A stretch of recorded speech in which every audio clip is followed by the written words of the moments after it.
नमस्कार विद्यार्थी मित्रांनो,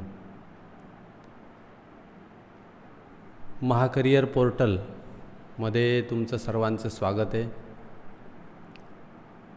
मागच्या 2 लेक्चर्समध्ये महाकरियर पोर्टलच्या संदर्भात कसं लॉग इन करायचं, महाकरियर पोर्टलला कशा पद्धतीने भेट द्यायची याबाबत माहिती आपण त्या ठिकाणी मिळवली। अद्यापही बऱ्याच विद्यार्थ्यांनी महाकरियर पोर्टलला लॉग इन केलं नाही आहे, महाकरियर पोर्टलला व्हिजिट दिलेली नाही आहे। तरी मी तुम्हाला सर्वांना सांगू इच्छितो की हे जे करियर पोर्टल आहे हे अतिशय उपयुक्त आहे। तुम्ही प्रत्येक करियरच्या विषयी माहिती वाचून आपल्याला ज्या करियरमध्ये इंटरेस्ट आहे त्या करियरविषयी अजून डिटेल माहिती तुम्हाला त्या करियर पोर्टलला मिळू शकते। आणि म्हणून आपण असं ठरवलेलं आहे की प्रत्येक लेक्चरमध्ये आपण प्रत्येक एक करियरविषयी आपण त्या ठिकाणी चर्चा करणार आहोत। महाकरियर पोर्टलला भेट देताना ॲड्रेस आपल्याला टाकायचा आहे www.mahakariyerportal.com। या वेबसाईटला तुम्ही गेल्यानंतर एक लॉग इनचा एक विंडो तुम्हाला त्या ठिकाणी दिसेल। त्या लॉग इनच्या विंडोमध्ये सगळ्यात प्रथम तुम्ही तुमचा स्टुडंट ID टाकणार आहात। तो स्टुडंट ID तुम्हाला शाळेकडून मिळालेलाच आहे, मिळाला नसेल तर तो आपण प्राप्त करून घ्यायचा आहे। आणि ID टाकल्यानंतर तुमचा स्टुडंट ID टाकल्यानंतर तुम्हाला पासवर्ड टाकायचा आहे। पासवर्ड कोणता असेल तर 1 2 3 4 5 6 हा पासवर्ड तुम्ही टाकून त्या पोर्टलला तुम्ही लॉग इन व्हाल। लॉग इन झाल्यानंतर आता आपण या ठिकाणी या पोर्टलला या ठिकाणी लॉग इन होणार आहे। मी या ठिकाणी ॲड्रेस ऑलरेडी टाकलेला आहे।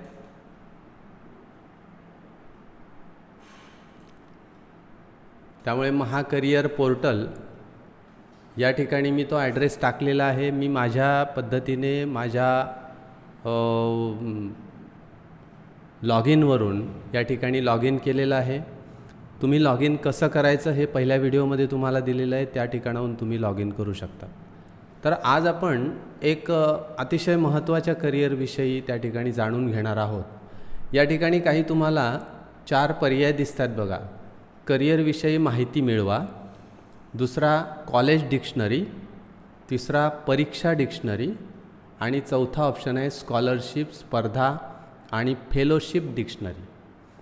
या 4 पर्यायापैकी एक जो पहिला पर्याय आहे करियरविषयी माहिती मिळवा, या ठिकाणी तुम्ही क्लिक केल्यानंतर तुम्हाला 2 प्रकारचे करियर्स या ठिकाणी प्राप्त होतील। पहिला आहे प्रोफेशनल करियर आणि दुसरा आहे व्होकेशनल करियर। आपण जर प्रोफेशनल करियरमध्ये गेलो तर प्रोफेशनल करियर्स किती आहेत बघा। त्या ठिकाणी अलाइड मेडिकल सायन्स, आपण जो सुरुवात केली होती ती अलाइड मेडिकल सायन्सने केलेली होती। असे अनेक पर्याय तुम्हाला या ठिकाणी दिसतील। या पर्यायांपैकी एक पर्याय तुम्ही शोधायचा, त्या ठिकाणी त्याची माहिती पूर्णपणे वाचायची। कारण बऱ्याच वेळा असं असतं की माहिती वाचल्यानंतर आपला इंटरेस्ट डेव्हलप होतो, त्यामुळे ती माहिती तुम्ही सगळी वाचायची। आता आपण अलाइड मेडिकल सायन्सकडे चाललेलो आहोत, आपल्याला याच्याविषयी माहिती जाणून घ्यायची आहे। तर या अलाइड मेडिकल सायन्समध्ये किती प्रकारचे ऑप्शन्स आहेत हे तुम्हाला इथे दिसतंय बघा। अलाइड मेडिकल सायन्सच्या खाली Ayurvedic doctor, audiologist, orthopaedic technologist, नंतर geriatric care technologist, naturopath, neurology, neuroscience technologist, perfusionist, त्यानंतर मेंटल हेल्थ प्रोफेशनल, मानसिक आरोग्य व्यावसायिक, नंतर यूरोलॉजी, नेफ्रॉलॉजी टेक्नॉलॉजी, नंतर रेस्पिरेटरी थेरपिस्ट, नंतर हेल्थ सायकोलॉजिस्ट, असे कितीतरी तुम्हाला या ठिकाणी पर्याय दिसतील। या ठिकाणी emergency and critical care technology, operation theatre and हे सगळे पर्याय जे आहेत हे अलाइड मेडिकल सायन्सचे आहेत. बघा या ठिकाणी बाण दिसतो आहे, त्या बाणाच्या खाली हे सगळे पर्याय तुम्हाला अलाइड मेडिकल सायन्सचे या ठिकाणी दिसत आहेत. त्यापैकी पहिला आयुर्वेदिक डॉक्टर या पर्यायाविषयी आपण मागच्या व्हिडिओमध्ये जाणून घेतलं. आता ऑडिओलॉजिस्ट या पर्यायाकडे आपण जाऊया की अलाइड मेडिकल सायन्समध्ये ही जी ब्रांच आहे ती म्हणजे एक ऑडिओलॉजिस्ट. आता या ऑडिओलॉजिस्ट स्पेशालिस्ट जे असतात ते काय करतात नेमके, तर हे मेडिकल सायन्सच्या अंडर सगळी ब्रांच असल्यामुळे आपल्याला इथे समोर काही चित्र दिसतं आहे आपल्याला. ऑडिओ म्हणजे ऐकणे, ऐकण्याच्या संदर्भातल्या ज्या काही तक्रारी आहेत त्या तक्रारी निवारण करण्याचं, त्याच्यामधलं संशोधन करण्याचं काम, त्याच्यासाठी उपाययोजना करण्याचं काम या क्षेत्रामध्ये आपल्याला या ठिकाणी दिसतं. लोकांच्या आरोग्याशी संबंधित समस्येवर उपचार करण्यात तुम्हाला काही इंटरेस्ट आहे का? तुम्हाला लोकांची काळजी असल्यास मेडिकल प्रोफेशन हे नोबल प्रोफेशनपैकी एक असं आहे. Doctor, Ayurveda, Unani medicine, pharmacist, medical lab technologist, व्यावसायिक थेरपिस्ट किंवा अगदी ऑडिओलॉजिस्टसारखे या प्रोफेशनमध्ये सर्व करण्याचे वेगवेगळे मार्ग आहेत. आता श्रवणशक्ती कमी झालेल्या लोकांचं जर तुम्हाला मदत करायची असेल तर तुम्हाला या क्षेत्राकडे वळता येईल. मग ऑडिओलॉजिस्ट त्यांना काय म्हणायचं, तर कानाचे डॉक्टर म्हणून आपण त्यांना ओळखलं जातं किंवा ते आपण ओळखतो. कारण हे कर्णबधिरता किंवा बॅलन्स डिसऑर्डर डायग्नोज करतात म्हणजे शोधून काढतात. आणि कानाचे डॉक्टर म्हणून तुम्ही पेशंटची समस्या डायग्नोज कराल. तुम्ही श्रवणयंत्र फिट कराल, मेंटेन कराल, पेशंटच्या गरजेनुसार ते ॲडजस्ट कराल. कानामध्ये झालेली एखादी बॅलन्स डिसऑर्डर देखील तुम्ही ट्रीट कराल. ऑडिओलॉजिस्ट म्हणून तुम्ही पेशंटसोबत हिअरिंग आणि स्पीच रिहॅबिलिटेशन प्रोग्रामद्वारे सुद्धा तुम्ही काम करू शकतात. तर असं हे स्पेशालिस्टचं या ठिकाणी काम आहे. मग या करिअरमध्ये स्पेशलायझेशन ट्रॅक्स कोणकोणते आहेत अजून, तर ऑडिओलॉजिस्ट आहे आणि स्पीच लँग्वेज पॅथॉलॉजिस्ट अशा 2 ट्रॅक्स या ऑडिओलॉजीमध्ये येतात. आता ऑडिओलॉजिस्टमध्ये या 2 ह्या 2 स्पेशलायझेशन अशा ट्रॅक्स येतात. तर या ट्रॅक्सकडे तुम्हाला सहज जाता येईल. मग तुम्हाला ज्याच्यात इंटरेस्ट असेल, तुम्हाला पॅथॉलॉजिस्टकडे इंटरेस्ट असेल तर तुम्ही या ऑडिओ पॅथॉलॉजिस्टकडे पण तुम्ही जाऊ शकतात किंवा ऑडिओलॉजिस्ट होऊ शकतात. त्याच्यामध्ये डिग्री, पोस्ट ग्रॅज्युएशनसुद्धा तुम्ही मिळवू शकतात. असे वेगवेगळे मग आता हे जायचं कसं, तर 10वी सायन्स आणि गणितासह कोणत्याही विषयातून इयत्ता 11वी 12वी फिजिक्स, केमिस्ट्री आणि बायोलॉजी सायन्स शाखेतून audiology and speech language therapy तत्सम क्षेत्रामध्ये तुम्हाला अंडर ग्रॅज्युएट ही पदवी मिळवता येईल. म्हणजे तुम्हाला डिप्लोमा त्या ठिकाणी मिळवता येईल असं म्हणण्याला काही हरकत नाही. त्याच्यानंतर नुसतं डिप्लोमाच का, तर पुढे तुम्हाला PGसुद्धा करता येईल. बघा या ठिकाणी एक पाथ दिलेला आहे, मी ते थोडंसं धावतं घेतो की या ठिकाणी पाथ दिलेला आहे ऑडिओलॉजिस्ट करिअर प्रवेशाचा मार्ग. यामध्ये 10वी सायन्स आणि गणित या विषयातून झालं असलं पाहिजे. 11वी 12वी फिजिक्स, केमिस्ट्री, बायोलॉजी सायन्स शाखेतून तुम्हाला झालं पाहिजे. नंतर 12वी नंतर तुम्हाला हा कोर्स करावा लागेल.